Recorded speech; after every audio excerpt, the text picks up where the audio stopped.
Okay, great. Thank you very much, Catherine, and thank you, Emma, for facilitating and organizing this. And good morning, or good afternoon, or good evening, or good night to everybody who's joining us here from various parts of the globe. I'm delighted to have the opportunity to do this. I will mention several times that this is a new program, which we're very excited about. Well, I'm very excited about, my colleagues as well, I'm sure, within Queen's University. And it's just even preparing the presentation for me today for this webinar just reminded me of how much we're going to pack into what is going to be a challenging, a busy, but a very rewarding postgraduate program for you. So as Catherine says, my name is Maurice McCorrig. I work in the School of, you can see here, this is not fake background. This is a real background here. Two banners that I brought home with me from my school, the School of History, Anthropology, Philosophy and Politics. And I'm a political scientist by training and by background. But a lot of my research would be in the areas of public governance, public administration, and of course, public policy, as per the program title. So what I propose to do here is I'm going to be speaking at you quite a bit, but as Catherine said, please, if you have any questions, do put them into the conversation box. I'll probably come back to them at the end if Emma and Catherine can't answer them as we go along. But otherwise, I'm just going to say a little bit about Queen's itself and where it is and why you might find it interesting and a really good place to come and study, and then get into the details of the program itself. And as I say, if there's any questions as we go on, you can send them our way. So just some of these league tables and rankings, which are issues very relevant to international public policy. The use of comparative league tables internationally is part of the program. So Queen's is, it's a very well got and well regarded university globally. We do very well in the global rankings. So you can see there some of the statistics, some of the recent rankings. So top 140 in the world for graduate prospects. So that's something I'll return to later in the presentation about the type of work people who do the MSc in international public policy might be looking towards. 22nd in the world for international outlook. Certainly my colleagues are often out and about in the world. Joint first in the UK for research intensity. And it's one of the oldest universities in the UK, founded 1845. So it is, as per the next slide, it's one of what they call the red brick institutions. So that's the beautiful main Lanyon building, which you would face at the very front of Queen's. I know some of you on here would be familiar with Queen's and are maybe graduates of Queen's, but many aren't. And so that's a lovely building. You will be in that building sometimes, not all of the time, but some of the events we have planned would take place within there.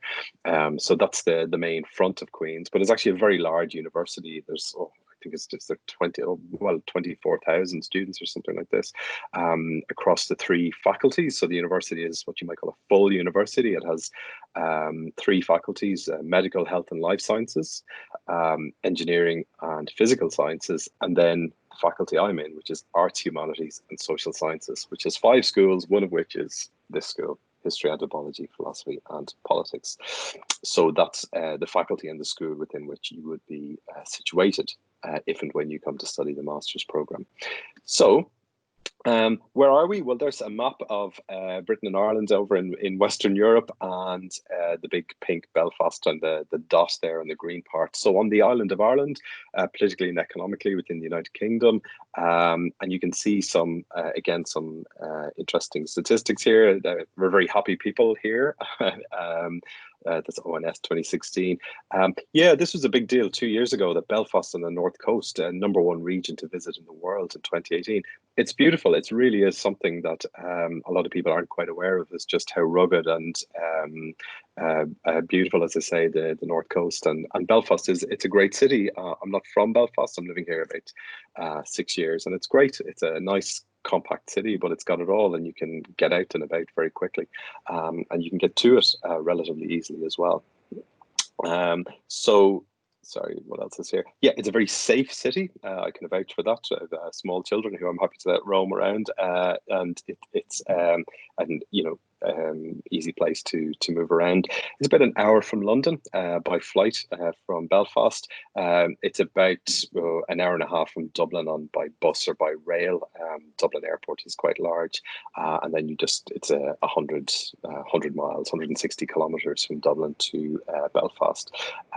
So there are lots of ways to get to Belfast. The population, Northern Ireland, 1.8 million, of which about a third live in and around the Belfast area. So that'll just give you small by global standards.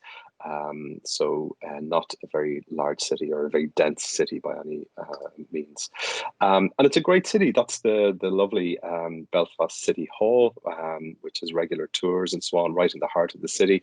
But there's lots to do. It's a great student city. There are two universities, Queen's University and Ulster University. So they've large student populations in and around the town and very vibrant nightlife. There's loads and loads of things to do, lots of tours, and not just within Belfast, but to get out and around and see, the whole island, as it were, during your time here.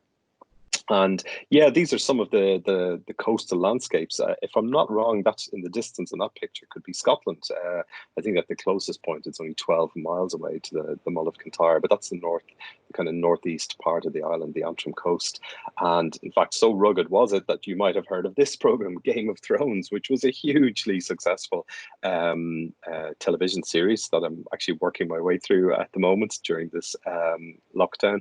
There's the image of the poor unfortunate Theon Greyjoy, I think his name is. But yeah, a lot of this was filmed in and along the coast here because of the beautiful vistas and horizons that are there. And there's lots of Games of Thrones tours, and a lot of people come specifically to do these tours. And it was a big employer of people as well during the time. So there's quite a thriving local film industry in Belfast still at the moment, on the back of the Game of Thrones success and the facilities that are available for that. So that's, just a little bit of the, how dare I say it, the kind of the tourist side of it, but just to say, by way of context for, living in Belfast and coming to Queen's University. And indeed, look, if you go to the Queen's website, there are dozens of useful links to living in the city. It's quite a cheap place to live, which we'll come back to as well, compared to cities across the UK or indeed Dublin. And it is, you can get accommodation very, very close to the university at very reasonable prices. And the university provides a lot of accommodation as well. So to get into a little bit more detail, so as I've mentioned, I work in the School of History, Anthropology, Philosophy and Politics. And this MSc in International Public Policy is something we've been talking about for a number of years, and I've been doing a lot of work in the area. And I took my time. Last year I had a sabbatical year, and as part of that, I just worked to develop this program and to build a very, what I consider to be quite a challenging but quite a rich master's degree, an MSc, so MSc in International Public Policy. It's new to the university, and the idea here is to combine intellectual academic insights, so to look at the latest thinking in the world of international public policy, which is a growing field that kind of straddles political science, law, public management, to combine the insights that we may gain from this with real world current trends, events and ideas. So things like COVID and pandemics, this is very obvious that, governments have started to look at not just the medical side and the epidemiological issues, but also about governance and, well, how are governments around the globe responding, and what's the best way to respond, and how do we share information, and what is the relationship between, for example, the World Health Organization and national administrations in terms of sharing information and passing on best practice and encouraging people to do some things and not do other things and so on. So the idea would be in the course of this program that we would look at a lot of real world issues and say, well, how does this match to the theory, or what can the theory and the models and the concepts and the ways of thinking about increasingly complex policy problems that are global in nature, how can we address these? How can we think about these in new ways? And why, if it was easy to solve them, they would have been solved by now. So what are the problems and issues, for example, around technology and digitalization and algorithms have really, challenged fundamental thinking about how we conceive of and understand policy problems and their solutions. Now, this is not just about your conventional master's program where you go and you attend your module. So, a module is a self-contained program of learning. And normally you do 6 of these and a dissertation, and this would be your basic master's. As I said, when I developed this program, I wanted it to have not just academic development, which is of course the main part of the program, but also I would like people who undertake this program to come out the far side of it with quite a developed understanding of their strengths and their weaknesses. Important to know these as well. As a leader, as a manager, and so on as well, because I imagine a lot of people who undertake this master's will end up in positions of authority at some stage, and it's important to understand what you're good at and what you're maybe not so good at, or what you need to work on, because we all have different skills, we all have different types of intelligence, and for that reason, part of this program, which you must undertake if you're doing the MSc, is the Certificate in Strategic Management and Leadership. Now, you will be awarded a certificate by this, and this is an internationally recognized award, level 7, recognized by the Chartered Management Institute. So it is understood around the globe, the level this is award. And you can go, that's a step on that ladder, on the CMI ladder, as they call it. So as your career develops, you can go to level 8, 9, 10, and on you go. So we've included this in here. There's essentially 3 kind of I can't remember what they call them. I think it's modules as well, and you have to do 2 of them. I think they're 3 and 4 days each module, and undertake some work. And we will fit this in over the course of the year of the program. So when you complete, you will have 2 qualifications in effect. Also, I don't think it's enough to stay in Belfast. I have in the past been with students in Brussels because the European institutions are there. So notwithstanding Brexit, these are still really, really important agenda setting organizations that I would like to engage with. And in Paris, we've got the Organization for Economic Cooperation and Development, which is a kind of a mecca for public servants around the world. I've been there a few times. It's a great place, and I think it would be really good to go to the beating heart of where a lot of international public policies are discussed and developed indeed. And we'll also have some guest speakers. I mean, if there's one thing to come out of COVID, it's this ability to engage with people online that maybe wouldn't have the time to come to Belfast otherwise, or they'd be coming from the far side of the world. So that's something I'd like to look into. You will be required on the master's program to do a dissertation. There is a postgraduate diploma option as well, and the only difference really is you wouldn't do the dissertation. But for those of you undertaking the full MSc program, you will undertake a dissertation concerning an issue that is of interest to you, and we'll try and find you an appropriate supervisor to work on that will address the core learning outcomes for the program. So engaging a real world policy issue with academic analysis and armory in terms of tackling and trying to make sense of how we might address this. So it's going to be it's jam-packed. If you're taking this on, you've got to really clear the decks and be ready for a really challenging, but ultimately I think a rewarding program. And as it's the first year, we'll have a nice cohort mix as well. So that you would be supported by your fellow students, not just by me and others within the school and within the university as well. So on I go. This is just taken pretty much directly from the Queen's website. This is the academic year. So there are kind of 3 elements to it. So semester 1, what we might call, so the start of the academic year, is the 21st of September is when things start through to the 18th of December. So during that period, you would take 3 modules, and you would be assessed on those, and the assessment period would run right through to the new year. And then from the 11th of January, although maybe it's might actually be a week later when the actual classes begin again, we go into semester 2, and that runs all the way up, I think, until the Easter holidays, which you can see there. So again, in semester 2, you would also undertake 3 modules. I'll look at this in the next slide in a little bit more detail. And then Finally, this sort of the third element is the summer. So this time next year, in effect, when you're running from June to September, and that's the period when people really just focus on their dissertation, completion of their dissertation, which is worth a third of the overall credits. You need 180 credits to complete the MSc. Each module is worth 20 credits, so 6 of them is 120, and then the dissertation is another 60 to give you 180. So there is the that's the general kind of calendar at the moment. Now, I know many of you will be wondering, well, what about social distancing and COVID and so on?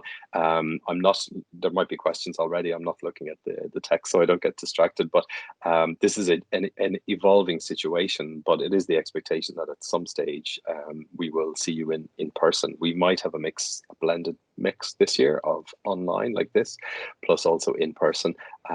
But it is a changing situation day by day, and Queen's is updating day by day its information. Indeed, if you just Google QUB COVID FAQ, you will get the latest information on how the university is managing it and trying to ensure that we get people in classrooms as quickly as we can, whilst respecting the sort of local regulations and laws around social distance and transmission of the virus. So I've mentioned, so they were the timeline, and just to elaborate on this a little bit.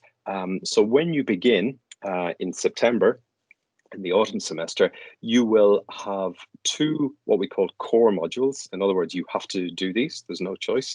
And they are, no surprise, there's a new module there, which I will be teaching, called International Public Policy.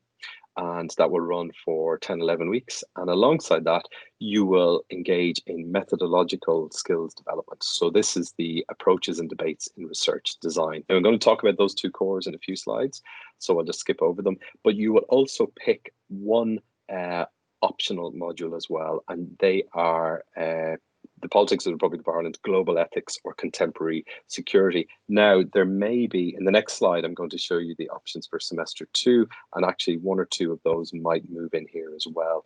Just in the context of COVID, we're thinking of realigning things a little bit, but I'll keep you informed on that.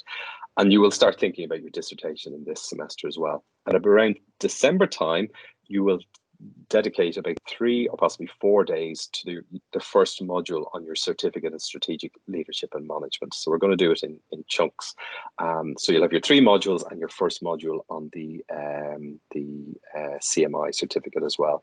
So that'll bring us up to Christmas and just into January then. And then we have the next semester, the spring semester. In this semester, you have 1 core module, and this is International Political Economy, which I'll talk about in a second.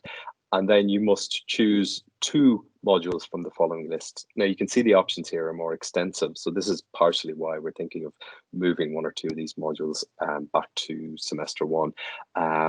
But yeah, you can see it's quite wide ranging there. There's quite a bit. I mean, Queen's is a very strong global profile around issues of security, conflict resolution, terrorism, and these would be options on the programme if you're interested in that. So global terrorism, politics in Northern Ireland, conflict intervention, gender politics, democracy. If you're interested in green political economy, we've a really nice module there, the politics and political economy of energy. That's actually the short version. I couldn't put it all in the page there, but it's around adjusting to climate change. Theories of comparative politics, if you're interested in that. Institution politics of the European Union. Engaging citizens in democratic institutions. Democracy is having a real, or there's a big global rethink about, what is democracy nowadays? What does it mean? How best can democratic institutions fulfill the wishes of the population? The philosophy and conflict of war. As I said, our school is a combination of philosophers as well as political scientists and historians and anthropologists. So we've a really nice, some nice philosophy modules in there as well. As I say, if you're very interested in the climate issue, we have it here also 2 modules from the School of Law, which is another school in our faculty. And I had a look at their offerings, and I really like the look of these 2: climate justice and human rights, and policing and crime prevention, if you're interested in that, issues around security and justice and so on. But these are options you can take as well. So each of these is worth 20 credits. Then you continue your dissertation, And in and around March and April, we'll have the second module in the CMI program. And around May, June, the plan is then that we jump on a plane and we go to, more than likely, to the Irish College in Leuven, and we will visit the EU institutions, and we'll also go to Paris, which is just 2 hours away from there as well, to the OECD, and meet and talk to some people there about what they do. And then that brings us, once that's all done, we're into the summer, obviously. You will complete your work that you have to do to complete your certificate in strategic leadership and management. And really your focus is going to be on your dissertation, writing up your dissertation, which is normally around, I think it's 12 to 15,000 words. And all going well, the exam boards will be in September, and graduation in winter of 2021. So, it's not that far away, winter 2021, but there's a lot of work to do between now and then if you undertake the program. But I'm sure you'll be well capable of doing it.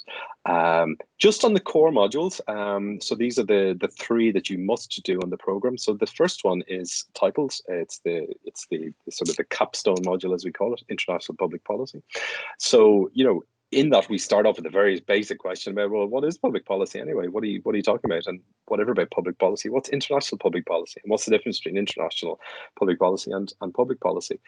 Who makes it? Where does it come from? How do you make it better? How do you make it worse? All these ideas. So we look at lots of different models and concepts and theories, and the latest thinking from the literature about, like, well, how do we understand this stuff that's going on around the world? So is it, be it transport policy, health policy, agriculture policy, what is the latest thinking about how it should be made, how it should be improved, where should it come from, where should it not come from, what is the role of culture? Like, cultures have been the kind of the backstory, I think, to some, for example, again, just to pick in the COVID pandemic, the different political and administrative cultures have a very strong bearing on what it is governments do and don't do in responding to crises or engaging with citizens. Behavioral public policy, of course, is hugely popular, very fashionable nowadays.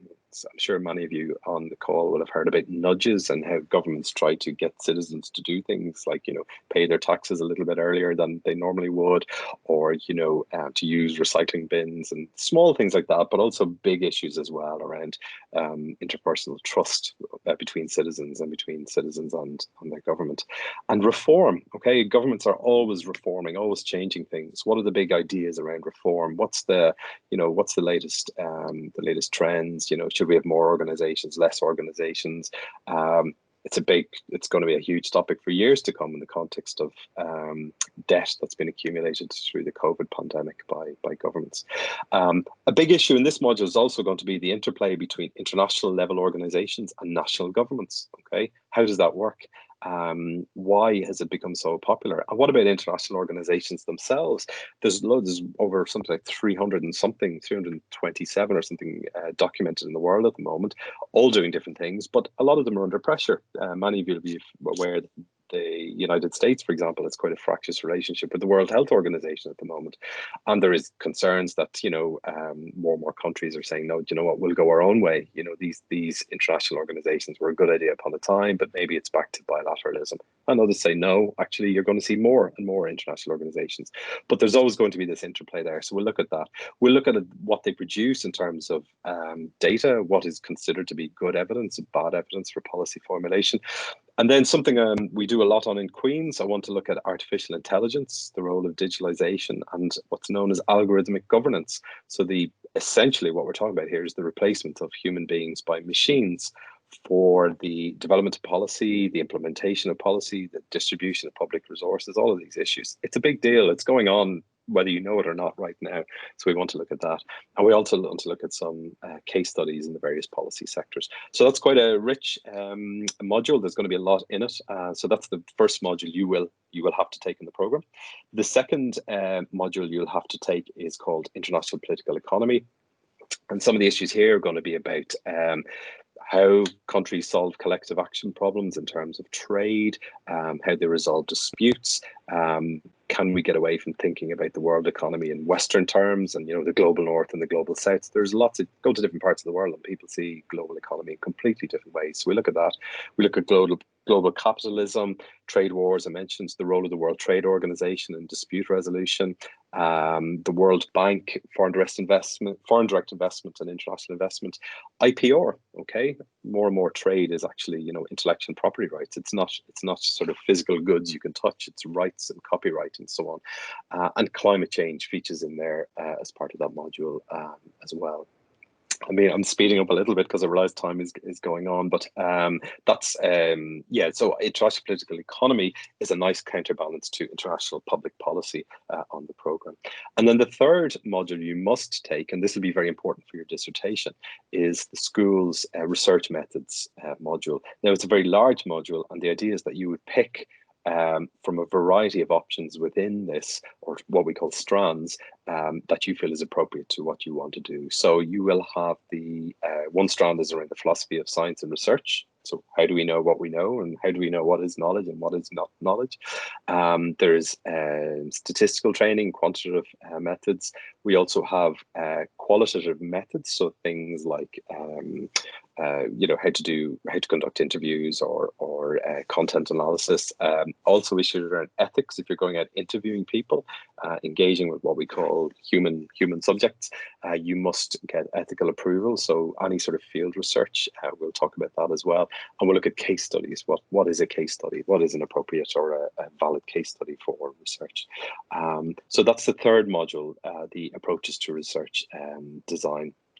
And in that one, you will be with students from other master's programs as well.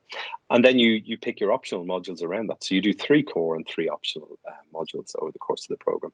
In terms of career prospects, well, we don't have many graduates on the program yet, so I can't say, well, here's where they've gone to work. But when we were designing it, we were thinking that it would be for people who maybe go to work for either their governments in an international setting, or going to work for international organizations, international consultancy organizations, for example. So organizations with sort of offices in lots of different countries.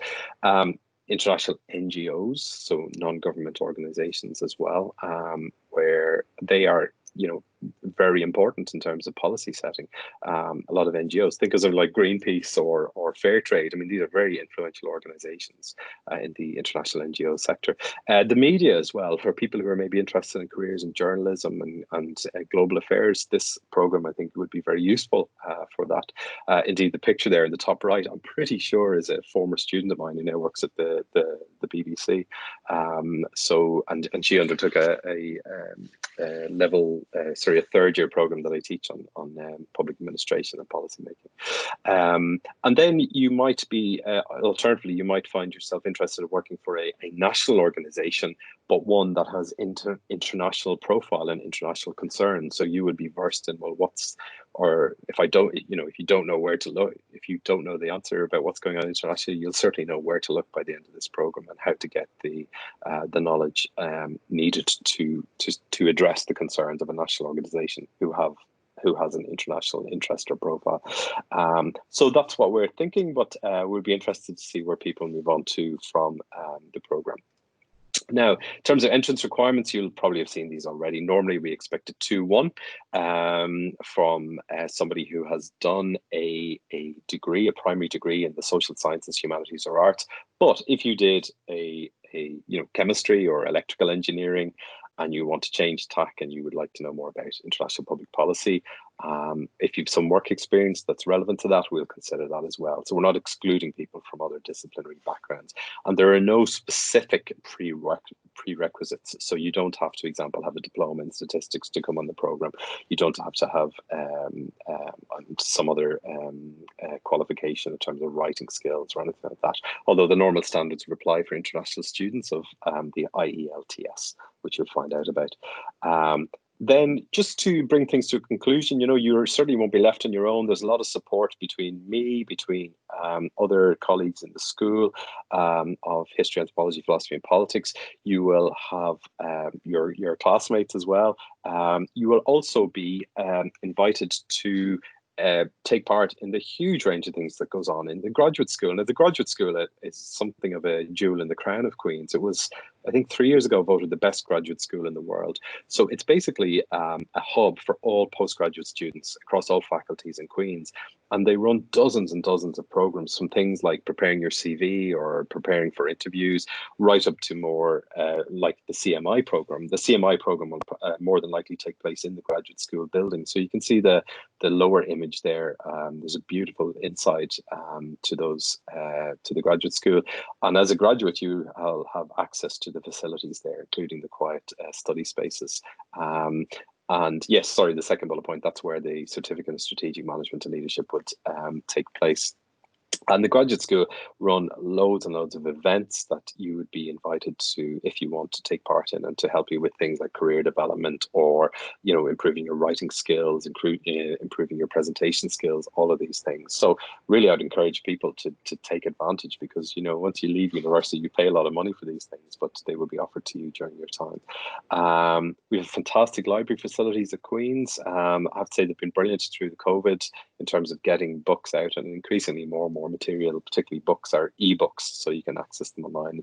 The Queen's stocks in international public policy have really improved in recent years, so I'll keep augmenting that. So that's the Maclay Library. Moving on there, to those of you who like to keep fit and to just to give your mind a bit of it's good for your mental health, I think, to go for some exercise if and when you can. So there's a brilliant gymnasium and facilities in Queen's, including a swimming pool. So you would be, as a student in Queen's, you'd be entitled to use these, certainly at reduced rates, I think. I don't think it's all free, but there's lots and lots of classes that you can participate in the morning, the afternoon, the evenings, and so on. So that's the PC, the Physical Education Centre.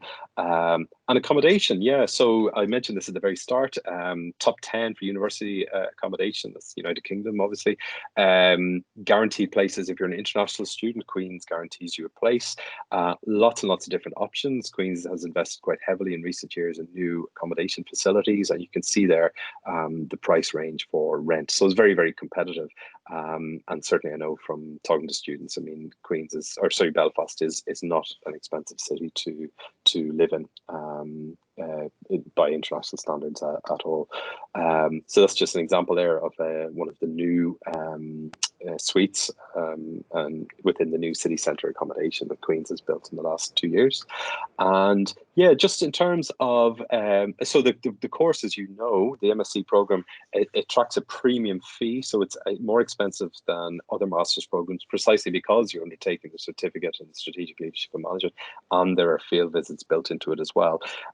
So it's £8,000 for local students and 18 for international, but there are some ways you can reduce that, which you can see on this slide here, that if you pay the full fee by the 15th of September, you get a 10% discount. And there's also a scholarship available of £2,000 to any international students coming to Queen's. So we can send you details about those if you're interested. There's also loans available for local students. You can borrow up to £5,500 to offset the cost of the program as well. So yeah, that brings me to the end of the presentation. I hope you found that useful. I will click on now. I will open the conversation box here and see if there's anything. No, okay, so people have been dipping in and out. Well, look, now is the time. If you would like to type in any questions, or if you want to unmute and ask a question, if I can't answer it, Catherine will try, and if Catherine or Emma can't answer it, then we'll certainly get back to you with the details on it.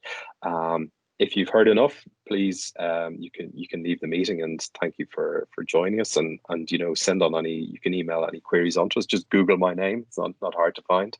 And thanks for your time. Otherwise, please go ahead, and we'll wait for a few minutes and see if any messages come in, either on the conversation meeting chat. Okay. Hi, Aaron. Hello. How are you? How would you say in a dissertation this program would differ from one, for example, in a politics MA? Yeah, I think that's a very good question, Aaron. There would the politics MA, I think it wouldn't prevent you. I'm just thinking there now about the requirements in the politics MA program. I don't think you would be prevented, for argument's sake, from doing something that you do in the MSc in international public policy, but for our dissertations, we would expect there to be quite serious engagement with data and evidence from international organizations around public policy problems, and we would support you on that. So I guess what I'm saying is that in the MA Politics, you mightn't necessarily have the level of exposure that you would have in this program. But I'm just thinking there in terms of the convener, the MA Politics program, I mean, is excellent. My colleague Vivian Gravi, and she would certainly work with you. But you would be in a group of people working in a kind of a different space, as it were. So I think there'd be a kind of slightly higher level of expectation that you would engage with international public policy formulation and development in the dissertations. But yeah, I hope that's something of a helpful answer to you. Ayush, what is the eligibility criteria for scholarship for international students? That is one of the rules and regulations type questions. I'm not sure, Catherine, I don't know if you're muted there, Catherine, at the moment, but if you want to address that, or else we will email Ayush directly. You're muted, Catherine, you're muted if you're speaking there. Sorry. Oh, sorry, I didn't realize I was muted. Yes, I can answer that. So, yeah, so for the £2,000 scholarship for international students, so all students who would receive an offer for the programme would be eligible to also receive that scholarship. So if you apply and receive an offer letter, in the offer letter or in a following communication after that, you would receive the details of the scholarship, and it would be automatically applied to your account as a fee reduction scholarship. So you won't receive the money, but it will be deducted from the total fees for the 1 year program. Okay, I am just writing a response there to Aaron's follow-up question is about quants and qualitative. Yeah, no, we're certainly not at all. I know in some universities there would be a very strong bias towards particularly quantitative analysis in this, but we'd be quite strong on both in the university, and we wouldn't feel it appropriate to pressure people down a particular route or anything like that. It's all about the research question. What is the problem you want to address, and to that end, what method will help you best explain that? So it's about awareness of the difference and the limitations of the different methods as well. No problem. Laura, part-time, what the course structure would look like on a part-time basis. I'm guessing a little bit here, and again, Catherine might follow up if there's something, but I imagine what we'd be talking about here would be if you did it part-time, in year 1, you would do 3 modules, and in year 2, you would do 3 modules. Over the course of the 2 years, you would work on the dissertation. I mean, not to leave it to the very end, as it were, but you would also be expected, I imagine, to, in one of the 2 years, to undertake the field visit. This is part of the program. This isn't an option. And the CMI, I guess you could spread out as well. Once you've done, you could maybe do 1 module in 1 year and 1 module in another year, something like that, as it were. Or you could try and, cram it all in 1 year and get that piece done in your first year, for example, and then focus on your dissertation in the second year. But part-time would be an option. It's all around, I guess, the accumulation, completing parts of the program and getting the credit in the bag, as it were. So hopefully that's helpful to you. Oh, there's some more questions coming. Sorry, Laura, I hope that was helpful to you. James, psychology undergraduate be allowed for entry? Yes, absolutely. Psychology within Queen's, I'm not sure if you're coming from Queen's, James, is slightly unusually in the engineering faculty, but no, psychology students are usually very well trained methodologically, in my experience, so which is a great help, and I think you'd find it very interesting. As I mentioned to you, behavioral public policy is essentially the connection between drawing a psychological insights into personal thinking and behaviors connected out to public policy. That's a really hot topic at the moment. Behavioral economics, similarly, connecting economics with psychology. So yes, we will allow you entry, as you put it there. An indication of contact time for part-time study. Not off the top of my head, Ben. There are rules around this about what a module consists of.